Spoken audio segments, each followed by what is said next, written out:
বর্তমান অন্তর্বর্তীকালীন সরকার তো হচ্ছে ৫ই আগস্টের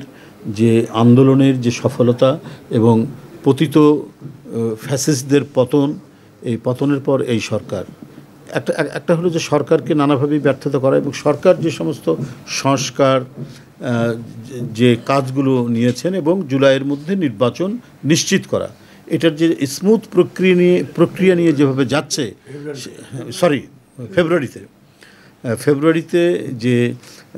যে করা যে নির্বাচনের ঘোষণা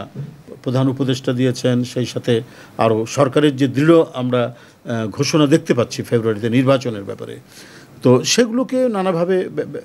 বাধাগ্রস্ত করা, সেটা বানচাল করারও পরিকল্পনা থাকতে পারে বলে আমার মনে হয়। কারণ এই যে মানে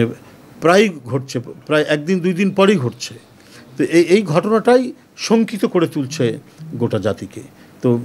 এই কারণেই আপনারা জানেন যে একটি রাষ্ট্র, পার্শ্ববর্তী একটি রাষ্ট্র, যদিও তারা বলছেন যে সরকারি আসুক তার সাথে কথা বলবে, কিন্তু বাংলাদেশে একটি স্থিতিশীল সরকার আসুক, তারা তাদের কর্মকাণ্ডের মধ্যে দিয়ে কখনোই এটা প্রমাণ করেননি। শেখ হাসিনাকে একটা নির্বাচনহীন অবৈধ সরকারকে তারা সবসময় সমর্থন দিয়ে এসছে। যেমন 2014 সালে কোনো রাজনৈতিক দল নির্বাচনে অংশগ্রহণ করেনি। এরশাদকে নির্বাচনে নেওয়ার জন্য ভারতের কূটনীতিক এসে তাকে কনভিন্স করছে। এটা বিরল ঘটনা, এটা সরাসরি আমাদের সার্বভৌমত্বের উপর হস্তক্ষেপ, একেবারে সার্বভৌমত্বের উপর হস্তক্ষেপ। এখানকার মানুষের ইচ্ছা, এখানকার মানুষের আকাঙ্ক্ষা,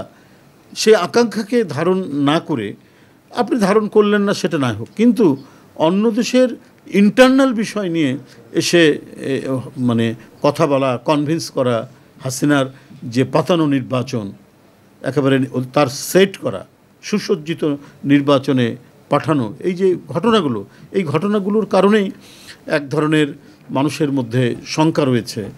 যে